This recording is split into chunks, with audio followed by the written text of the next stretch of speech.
Hello and welcome back to the channel. I'm Loudguns, and today we're going to carry on with our look at IAE. We've got day 3 and it's Aegis Dynamics, so prepare for some combat based goodness.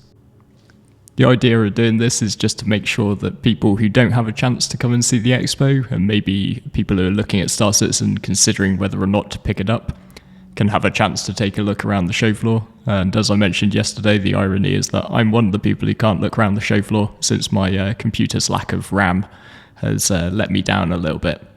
So again, a big thank you to everybody from the Frontier community who stepped in to provide footage and make sure that I could take a look around and make these videos. Particularly my main cameraman, Baked Panda, who was working earlier today with me to capture this. If you're looking for people to enjoy Star Citizen with, then please take a look at the video description for the Discord link and to come and say hi to us over at the Frontier community. And if you're a new player thinking about picking up Star Citizen, make sure you create an account this week because there's a free fly on the go. You can try out all the ships on the show floor. And also just make sure when you create that account that you use somebody's referral code. There's a bunch of those just down in the video description. At the time of recording, you currently get some extra starting cash, but also you and the person who refer you get a free Argo MPUV, a little run-around ship. So I just want to make sure as many people as possible get one of those. So coming on to the show floor today, the first thing that's going to stare us down is the behemoth that is the Aegis Reclaimer. Having said that this would be a day mostly about combat, we start by looking at one of Aegis's non-combat ships. So this is a salvage ship that currently doesn't have all that much purpose to it. However, if you're looking to roleplay something like the Nostromo from Aliens, then this is probably the beast that you do it in.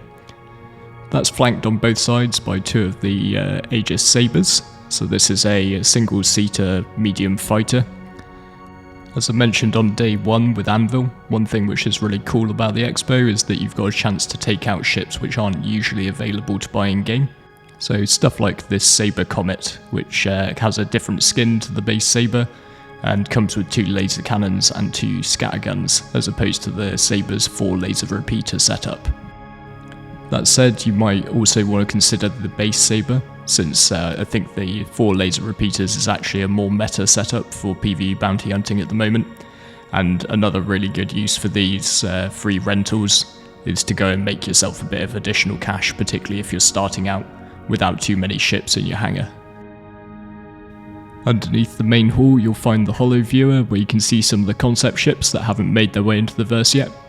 So in the first holo room we've got the Aegis Nautilus. This is a mine-laying ship that should be able to set explosive mines, but also turret defences. So it might be worth considering if you're looking to run even things like mining and salvage ops. And in the other holo room we've got the Aegis Vulcan. So this is a repair, rearm and refuel ship. We have the Crucible from Anvil, which is the other sort of repair ship. The Vulcan is smaller, and it does have to choose which one of those 3 things it does, so you have to sort of equip it accordingly. Over in the second hall we've got the Hammerhead, flanked by a couple of Gladiuses.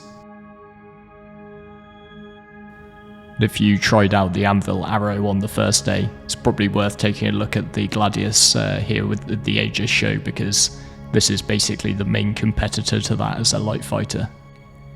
I believe, and I am happy to be corrected in the comments by somebody who knows much better than me, that the Gladius is currently one of the favourite ships of the PvP crowd as well, so definitely give it a go.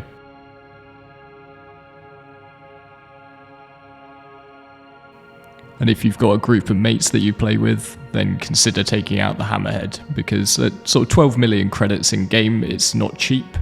So, make sure that you want one before you start making the grind for one. That goes for pretty much everything at the show, so I would recommend you try everything that you can, particularly since all of our hangars have been wiped by the patch. This is a really good opportunity to try stuff and work out what your purchases are so you don't waste any AUEC in the first sort of weeks and months of the game post-patch. So now we move into one of the smaller rooms. We've got all of the variants of the Aegis Avenger here, and front and centre we've got the new Aegis Redeemer, which we'll talk a lot more about towards the end of this episode. But I do want to give a little bit of time to the Avengers, because with everything else that's on display, they might be overlooked by a lot of players. But if you watched my prelude to IAE on starter ships, you'll know that this is my favourite pick for if people are looking to put a bit more money into the game, just pick up an Aegis Avenger Titan. But you know, if you're an Aurora or a Mustang owner, then take one out and fly it to just see if it's worth that extra bit of cash to you. And finally, in the second sub-room, we'll find all of the Vanguards.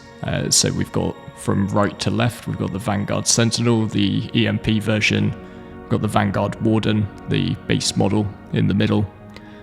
And then we've got the Harbinger Bomber variant, and the Hoplite dropship over here on the left-hand side. And finally, we've got a third sub-room today because Aegis have quite a lot of ships. They feature heavily in Squadron 42, and also I'm sure that CIG just enjoy us blowing stuff up. So this has got Aegis's 2 bombers in it. We've got the Eclipse on the left and the Retaliator on the right. So the Retaliator is the bigger of the bombers. It's got 6 size 9 torpedoes, and it's also got a whole bunch of turrets, so it's a great one to go and multi-crew with your mates. But the Eclipse is the other side of things, a single-seater dedicated stealth bomber with 3 size 9 torpedoes. Both of those are capable of one-shotting a hammerhead if you sneak up on it. And I'm pretty sure the base components are still pretty good for stealth. Also, the Eclipse is probably the winner of my favourite cockpit in-game, so if I could ever afford to do one of those crazy sim pit setups that I've seen on various YouTube channels, I would probably be basing things off an Aegis Eclipse. I just really like how all the MFDs are nicely placed, and I like the setup of the HOSAS. Unfortunately, one thing that you don't get to see because you can't turn them on the show floor is that the lighting is also really cool in this ship. So I would strongly encourage you to take one of these out.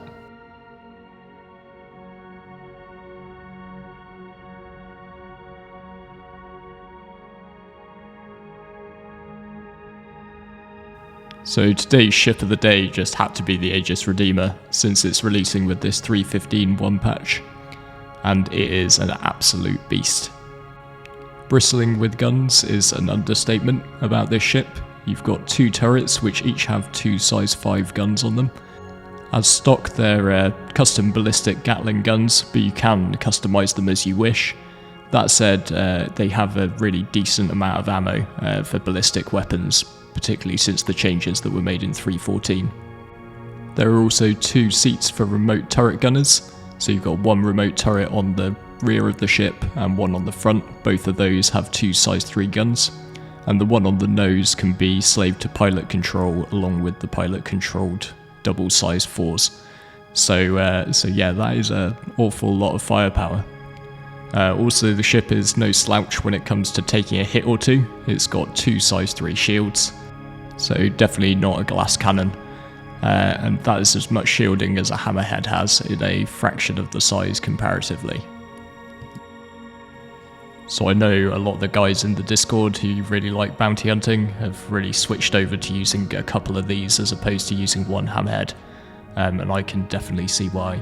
It does absolutely shred. It has come with a big real dollar price increase though today. $75 onto the price has taken it to $325, I believe. So at those sorts of numbers, I would strongly encourage people, it's not too long to wait until 3.16, at which point one would assume that this ship will become viable in-game. The Redeemer's original purpose was sort of billed as a gunship dropship. They've switched it much more into the gunship direction, but you do still have 4 seats, so you can take some additional people along. Remains to be seen, so when they bring in things like O2 supplies, whether or not these seats are intended as seats for the crew, or if they're intended as seats to carry additional Marines with you. The fact that you've only got 4 beds / escape pods maybe hints that it's just for the crew. I know this ship has divided opinion quite a lot in the past. I know a lot of people weren't big fans of the design with the Nutcracker type engines, but personally I love it and I'm really happy with how it turned out. My only question is whether it's a bit too powerful. and so people looking to buy it at the moment might want to just be aware that, you know, the game's still in development and ships like the Redeemer could get hit by a nerf. So if you're looking to part with real cash, just bear that in mind before you make your pledge. You know, the game's still in development and none of the stats or the components that ships have are set in stone, so there could be changes made to them further down the line. So I hope you found that tour useful, and if you did, leave a like, maybe consider hitting subscribe to the channel. I would just like to close out by saying that I did something that I never thought I'd do today, and started a Patreon, because some of my computer gear is just not keeping up with Star Citizen. I just want to say I'm already overwhelmed by the amount of support that's received, and thank you so much to anyone who has backed. But also that there is just absolutely no pressure to give me any money whatsoever. I'm already fully aware of exactly how lucky I am, and just all of your guys' support, sort of in watching videos, commenting, giving me ideas, that means a huge amount too. So never feel that you have to give me money in any way, shape or form. So with all that said, thank you very much for watching. I look forward to seeing you next time.